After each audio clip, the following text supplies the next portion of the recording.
So by the title of this video, you probably already know what this is all about, unless you just click on things randomly, in which case, well played. So with everyone on YouTube out making their own YouTube videos about what they'd like to see with this next addition to the Elder Scrolls franchise, I just thought I'd give you guys my 2 cents about what I'd like to see personally, and hopefully I can give you something new to hear. Let's get started. Well, first things first, I want to see a complete revamping of the entire combat system just in general, because Skyrim was a great start with the cool little cam footage where you hacked and slashed, you decapitated someone or you slashed someone down. That was really cool. After a while, it just sort of gets repetitive where you just hack, slash, cam footage, hack, slash, decapitation footage. It's cool, it just gets repetitive really quickly, and after a while, it stops being interesting. So you gotta find a way to keep things refreshing and constantly evolving, give people a reason to fight in different ways instead of just hack and slash, or just being a really good hidden archer that just scopes people from a distance, and that's just how you fight. That's boring. Come on. I want to see not just special abilities with fighting, I want to see just a lot more weaponry in general. Okay, hey Bethesda, I don't know if you know what this is, but this is what they call a spear. It's kind of a big deal. And for the dual wielders out there who like to fight with 2 swords, Bethesda, 2 swords, this is how they block. And one specific type of weaponry I'd like to see is non-lethal weapons, which would be really useful in a lot of situations. Let's say you're in the Thieves Guild and you're sent out on a mission, and by the tenets of the Thieves Guild, you're not allowed to actually kill anyone while out doing your job, and you end up running into a guy who just won't get out of the way, and he's just always in your direct path, and you can't really sneak around him. You don't want to kill the guy, but you can't really sneak around him without using a bunch of potions or a bunch of skills that you just don't have yet, so you bust out a bow staff or a stick or a club or whatever, you crack him over the skull, or you sneak up behind him with a special hand-to-hand ability and you get him in a headlock, you knock him unconscious, then you go on your merry way. So just a quick recap, I want a revamped combat system with more combat styles and more types of weapons. Wishlist. Do you know how much bullshit it is to do a crap load of tedious, mind you, quests and missions for a character, and then when push comes to shove, all of those good favors don't amount to shit? All the bullshit.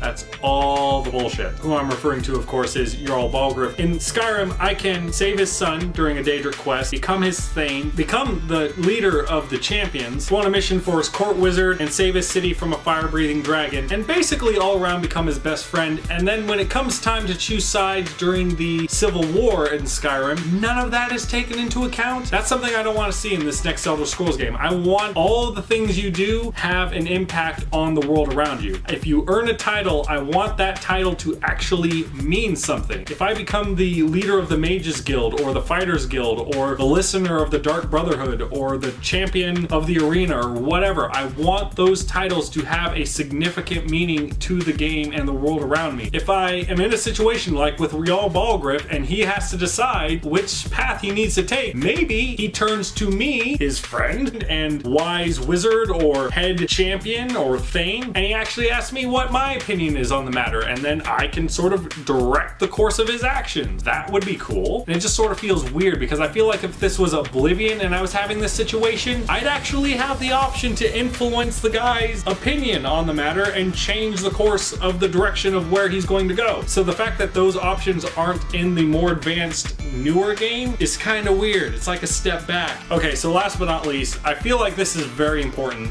for any video game, because I feel like the most dangerous thing for the video game experience is repetitiveness.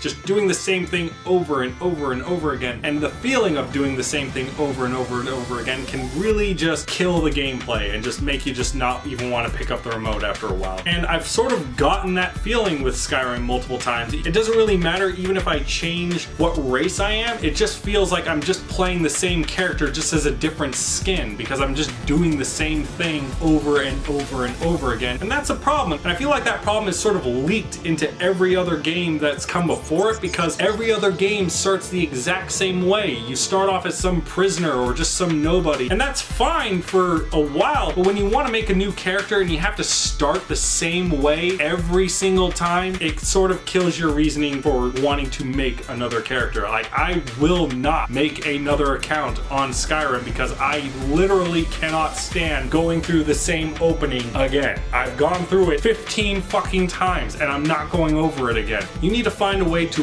revamp your opening system. And what I mean by that is, let's say you start your new character and you choose to be an orc, and then at the start of the game you choose your abilities, your star alignment. Let's say you choose that your class is a thief, all that business. Then you press start and the game auto generates an opening for you based on those stats and the things that you chose to be. So let's say you chose your character, you wanted to be a thief. Boom, you started out in the streets, you're already a thief, you're in the Thieves Guild, and just based on how you choose or what you choose when you first start, that determines how the game starts for you.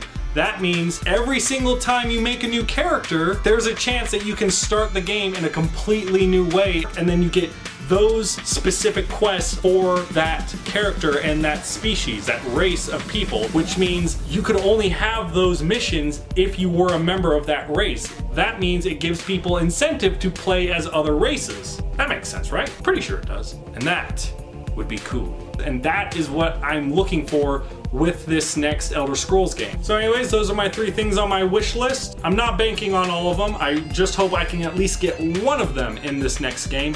If I had to choose which one, I would want the alternative openings one, because that one would just completely, that would keep me playing for years and years and years and years and years and years and years, because it would never feel old to me. It would never feel like it got old, and I could always start a new character in a new way, and that just sounds like fun to me. Question for you guys, what would you like to see in this next Elder Scrolls game? Surprise me.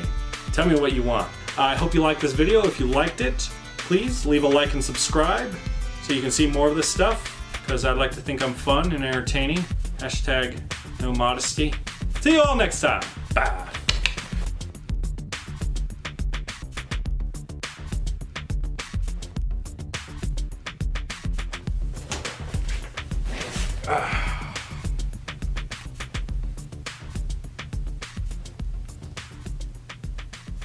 Gotta let the ladies know I'm single somehow.